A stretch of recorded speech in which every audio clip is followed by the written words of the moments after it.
What's going on? Welcome to the 5-Minute Mindset Podcast.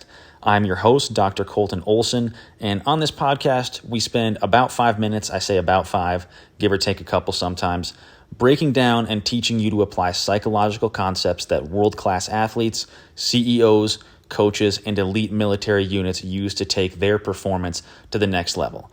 The key word here is apply. I don't want you to come here and just get a bunch of information and not know how to use it.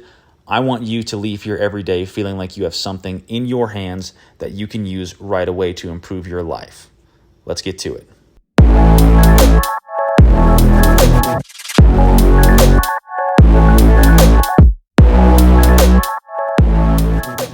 All right, day 4 of Resolution Week, the final day of Resolution Week. And today our focus is on actually making a plan to get your 2024 off to a great start. We've covered a lot this week. By now, you know why people usually fail at keeping resolutions, the importance of being action-oriented when making resolutions or setting goals.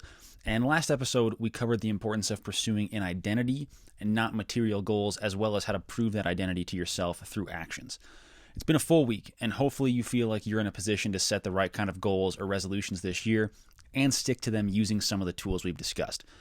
The one thing we haven't done yet is put a plan together that you can plug your goals or resolutions into and use to start this thing off right.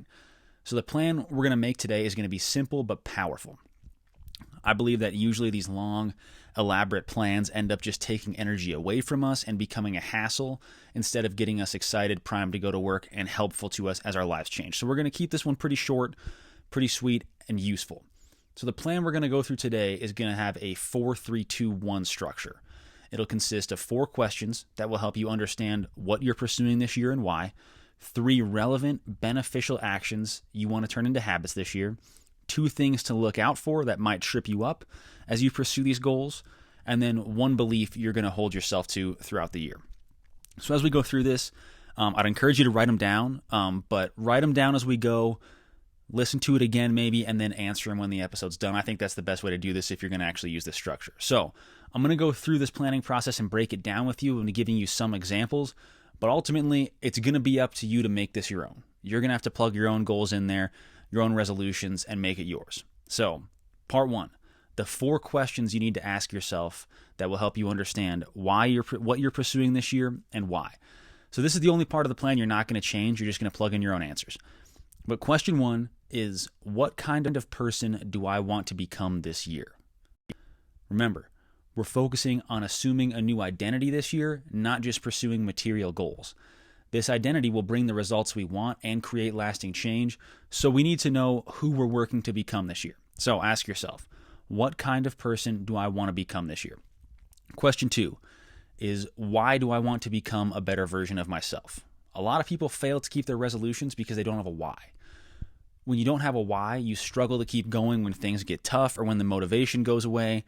And when you start struggling, if you don't have a why, you're going to struggle. So having the why is huge. So ask yourself, why do I want to become a better version of myself?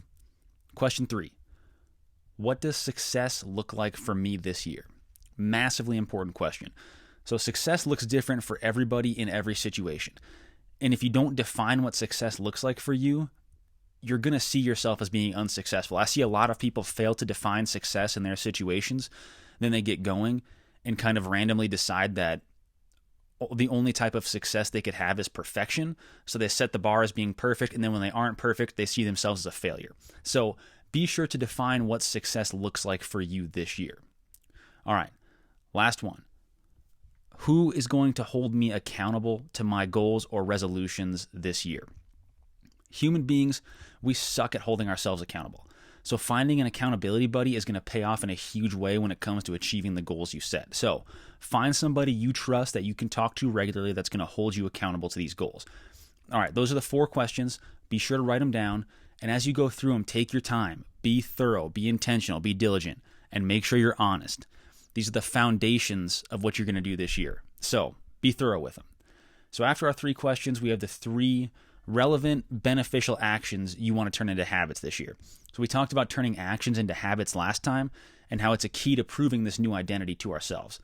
Our new identity is going to involve us taking new actions, like maybe we go to the gym 3 times a week. Maybe we limit ourselves to 3 alcoholic drinks per week, or we do some sort of structured journaling 5 times per week. Whenever these actions become second nature or they become part of our identity, then they're going to stick around and then we're going to be changed for the better. So what I want you to do is identify those 3 actions that are relevant to your goals and to the identity you're trying to assume this year that you want to turn into habits. I gave a few examples above, but if you're struggling to come up with these, ask yourself, how does this new version of me act every day? How does this new version of me approach exercise, diet, work, my side hustle, relationships with friends and family, whatever it is? Ask yourself those kind of questions and then identify the 3 actions you want to turn to habits. And again, as always, be diligent and be intentional with these. Don't just blow through them. So after our 3 actions, now we're going to identify 2 things that might trip us up and prevent us from achieving our goals or being consistent with our actions this year. I mentioned in the last episode that if we aren't careful, our old identity and our old habits can creep in and prevent us from becoming the person we want to be. But if we prepare for this, we can be ready to handle it and shut down our old habits as soon as we notice them creeping in, and we can keep ourselves on track. So take some time and identify 2 potential roadblocks, previous bad habits, or tendencies that you might have that could show up and try to derail you this year. If you think of more than 2, absolutely put them down. 2 is just the minimum. So find 2 things that might try to derail you and keep them handy so you can make a plan to handle the roadblocks you're going to face. I promise you, there are going to be challenges this year. The old you and your old habits are going to try to shut the new you down, so plan to combat these challenges you are going to face. Finally, we have 1 belief that you are going to hold yourself to this year. I include this as the last piece because our belief systems define our thoughts and our actions. And when things get tough, like we face challenges, we get tired, we get discouraged for some reason, we can lose sight of our beliefs and of the truth, and so we shut ourselves down. This year is probably not going to be easy. Life is generally not super easy. You're going to get tired, you're going to face challenges, you're going to get discouraged at times, you're going to have some weeks where you don't perform your best. It's all part of being human. Ups and downs are part of the game. You can't avoid them, but you can train yourself to bounce back, trust who you are, trust the work you've done, and keep working to be a better version of you despite those ups and downs. To bounce back from those failures, you need to have faith. So faith generally means believing in things you can't see. You're going to have to believe in yourself when you don't see the success you want.